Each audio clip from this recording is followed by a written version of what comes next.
Sa previous episode, si Vil ay isang estudyante sa isang prestihiyosong paaralan kung saan ito ay paaralan ng mga mago. Lahat ng mga estudyante dito ay may kakayahan sa mahika maliban na lamang kay Vil na tanging espada lamang ang alam niya.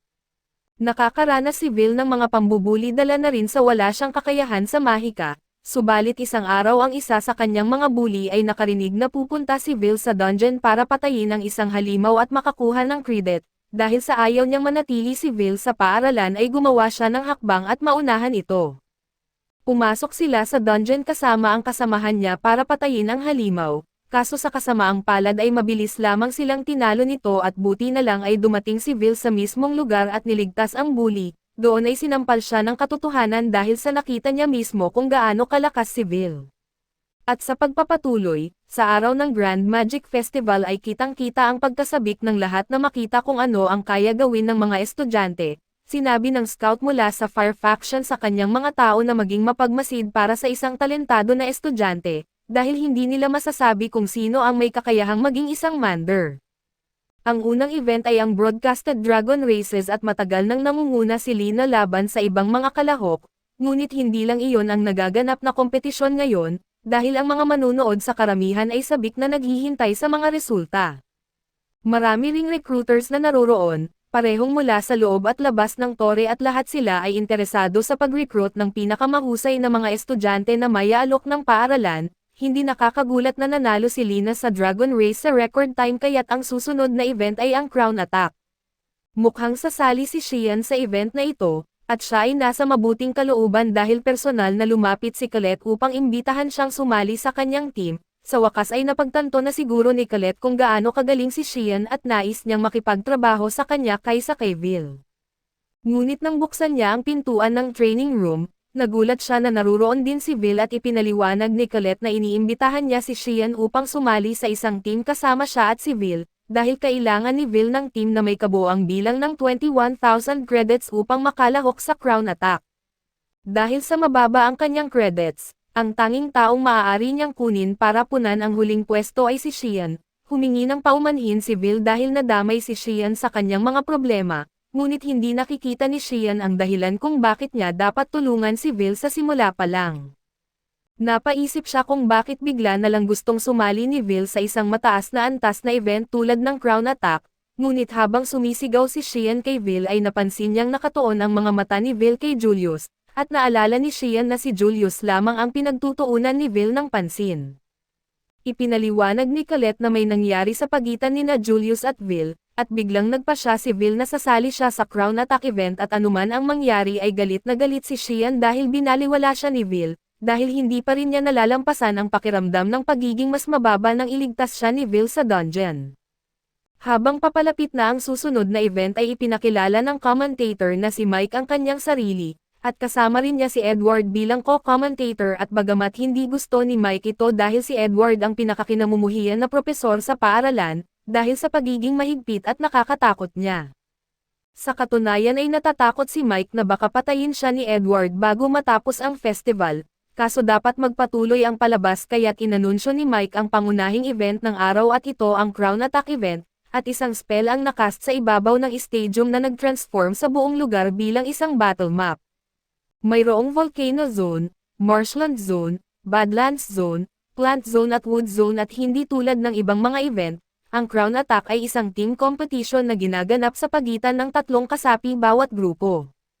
Magsisimula ang lahat ng mga team sa labas ng field at kailangan nilang makarating sa Central Stadium. Sa gitna ng stadium ay mayroong isang higanteng korona, at ang unang team na makakuha nito ang mananalo.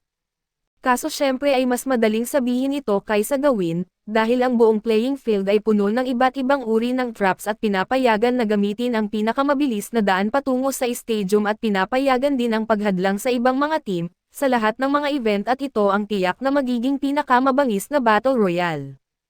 Idinagdag ni Edward na ang event na ito ay nilikha bilang isang praktikal na demonstrasyon kung paano haharapin ng mga team ang isang dungeon raid ng magkasama, ngunit hindi nakatuon ang mga tao sa team coordination at lahat sila ay nais makita ang mga high-level battles sa pagitan ng mga top students ng paaralan. Kung mayroong isang illegal na gambling ring sa paaralan na tiyak na wala, ang team ni Wei ang pinakasikat at hindi nakakagulat, sa kabilang dulo ng gambling pool ang team na may pinakamababang kasikatan ay ang pinamumunuan ni Vil. Nagsimulang pagtawanan ng mga estudyante si Vil dahil sa pag-aakalang kaya niyang sumali sa isang event tulad ng Crown Attack, ngunit hindi mawawala ang kanyang kumpiyansa sa pagkakataong ito. Habang papunta ang mga kalahok sa kani-kanilang itinalagang lugar ng pagsisimula, nagulat si Worker nang makita niyang balak din ni Vil na makipagkompetensya at sinubukan niyang kausapin si Vil na huwag nang ituloy, ngunit buo na ang desisyon ni Vil mula pa sa simula kaya't walang sinabi si Worker na makapigil sa kanya. Humingi ng paumanhin si Vil dahil hindi siya nakinig kay Worker, ngunit kahit na maging sentro siya ng tawanan sa buong paaralan, ito ang isang kompetisyon na gusto niyang manalo sa lahat ng paraan. Umalis na si Vil at tinanggap ni Worker na hindi na niya mapipigilan ito, ngunit pinaalalahanan niya ito na binalaan na siya tungkol sa mga panganib, kaya't kung magkamali man ay wala siyang ibang sisisihin kundi ang sarili niya. Nasa kani-kanilang pwesto na ang lahat ng estudyante kaya opisyal nang nagsimula ang Crown Attack event, nagmamadaling sumugod ang mga estudyante at ang team ni Julius ang unang nakaranas ng mga traps na inilagay sa battlefield.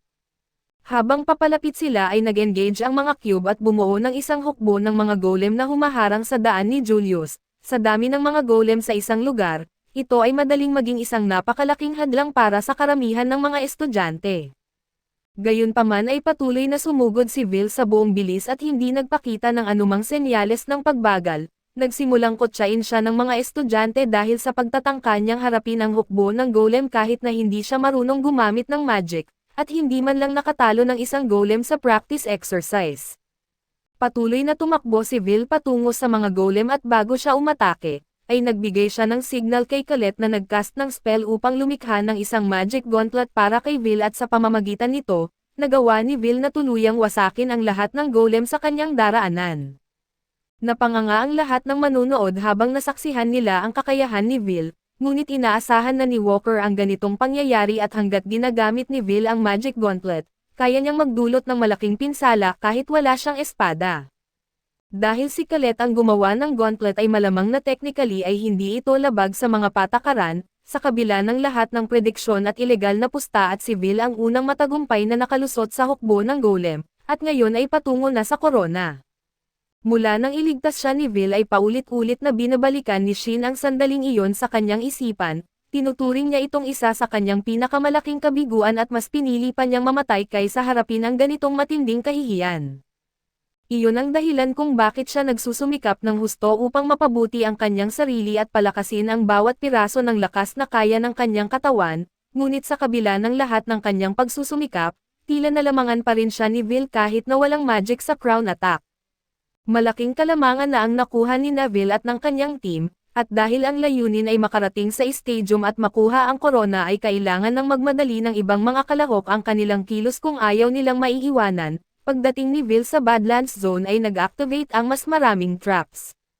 Sinimulan silang tamaan ng mga bato at huminto si Vil at ginamit ang kanyang gauntlet upang suntukin ang lupa at lumikha ng isang rock wall na nag-block sa mga bala. Tumalon siya at humingi muli ng tulong kay Colette kaya't nagcast ito ng spell na lumikha ng 12 ng espada para kay Vil, na ginamit niyang mga projectile upang wasakin ang lahat ng cubes sa kanyang daraanan. Inanunsyo ni Mike na matagumpay na nakalusot ang team ni Vil sa Badlands nang walang kahirap-hirap, at hindi pa sila nakakasalubong ng isang bitag na nagbibigay ng hamon sa kanila dahil sa kanilang mahusay na teamwork at bagaman hindi pa talaga nagagawa ni Shen ang kahit ano, sinusubukan ng mga manunood na laban kay Vil na maliitin ang kanyang kakayahan sa pamamagitan ng pagsasabing si Colette ang gumagawa ng lahat ng mahirap na trabaho gamit ang kanyang magic. Totoo na may malaking bahagi ang magic ni Colette sa tagumpay nila, ngunit ang kahusayan ng mga sandata sa labanan ay bunga ng teknik ni Vil at nagsisimulang mapansin ng mga scout si Vil at ang kanyang nakakamanghang kakayahan sa pagdetect at paglaban sa mga bitag. Kahit si Edward na hindi gusto si Vil, ay napilitang kilalanin ang kanyang pagsusumikap at ang lahat ng oras na ginugol ni Vil sa mga dungeon ay nagbigay daan sa kanya na mabawasan ang mga hindi kinakailangang galaw, at ang kanyang superhuman reflexes ay nagbibigay sa kanya ng kakayahang samantalahin ang pinakamaliit na mga pagkakataon. Isang pangkat pa ng mga estudyante ang naiinis dahil natatalo sila ng isang taong walang magic, ngunit ang galit nila kay Vil ay labis na nag-abala sa kanila kaya nahulog sila sa isang bitag ng bulaklak at kinain ng buhay. Ang iba pang mga koponan ay humaharap sa mga katulad na problema sa mga bitag na inilatag sa kanilang daraanan, ngunit sa kabila ng lahat ng mga brutal na hadlang, nagawa pa rin ni Vil na panatilihin ang kanyang pangunguna kasama ang kanyang koponan. Ang mga kaganapan sa torneo ay nagdulot ng malaking ingay sa stadium, kaya't narinig ito ni Julius kahit na malayo siya at tinanong niya ang kanyang mga kakampi tungkol sa kasalukuyang sitwasyon ng event, at gumamit ang mga kasamahan ni Julius ng detect spell upang matukoy ang iba pang mga kalahok. Ayon sa kanilang nakikita, mukhang si Vil ang kasalukuyang nangunguna ng malaki kaya't kung hindi sila kikilos kaagad ay maaaring matalo si Julius, gayunpaman ay hindi mukhang nababahala si Julius dahil may plano siyang harapin si Vil ng personal. Samantala ay narating na ni Vil at ng kanyang mga kasama ang huling lugar bago ang arena at ito ang Enchanted Woods. Habang unang tumakbo si Vil ay nag-trigger siya ng ilang magic circles ng sabay-sabay at agad niyang napagtanto na ito ay isang chain circle trap. Ngunit hindi ito magiging problema dahil mayroon na siyang perpektong pangontra para sa ganitong uri ng bitag. Kung lahat ng mga spell ay magpapaputok ng sabay-sabay ay gagawin niya itong mag-atake sa isa't isa para mag-neutralize, kaya't sinimulan niyang hubugin ang paligid ng bawat magic circle at sa pamamagitan ng pag-ikot sa kanila, nagawa niyang magpaputok ang lahat ng mga spell sa isa't isa at mag-explode. Excited na inanunsyo ni Mike na nakalusot si Vil sa mga bitag sa kagubatan ng walang kahirap-hirap, tinanong niya si Edward kung may nais siyang sabihin dahil siya ang nag-set up ng dark magic minefield na iyon, ngunit nag-click lang ng dila si Edward sa inis dahil nagawa ni Vil na madaanan ang kanyang bitag ng napakadali. Kahit na may malaking momentum na si Vil at malaki na ang kanyang kalamangan at habang papalapit sa stadium, tumataas ang posibilidad na makasagupa siya ng ibang team at masusugatan, kinailangan niyang harapin ang ilang iba pang koponan kaso may isang koponan na partikular na tina-target niya at ito ay ang kay Julius. Gayunpaman habang patungo si Vil upang siguruhin ang mataas na lugar para sa kanyang ambush, nabaliktad ang sitwasyon nang magpaputok si Julius ng isang yelong sibat na diretsyong tumama kay Vil. Okay lang si Vil dahil hindi direktang tinamaan ang kanyang katawan kaso hindi niya maintindihan kung paano nagawa ni Julius na makarating dito ng mas maaga kaysa sa kanila, kahit na may malaking kalamangan sila. Bukod pa rito ay nag-iisa si Julius, kaya't kailangang mag-alala si Vil na baka ang iba pang mga kasamahan ni Julius ay nagtatago para sa isang ambush. Sinimulan ni Julius na mag-cast ng sunod-sunod na mga yelong sibat kay Vil, kaya't wala ng oras para mag-alala tungkol sa posibleng ambush at nagsimulang tumakbo si Vil palayo.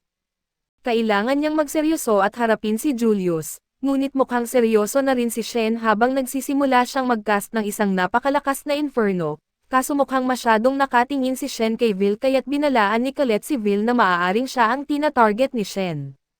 Nang ipaputok na ni Shen ang spell, lumikha si Colette ng isang rock wall sa harap ni Vil upang hindi siya masunog ng buo at nagdulot ng napakalaking shockwave ang pagsabog ni Shen sa buong battlefield at medyo nalilito si Vil sa nangyari. Tumingin siya pataas at nakita niyang ganap nang nasunog ang kagubatan at lumapit si Shen kay Vil at sinabing nasa daan si Julius.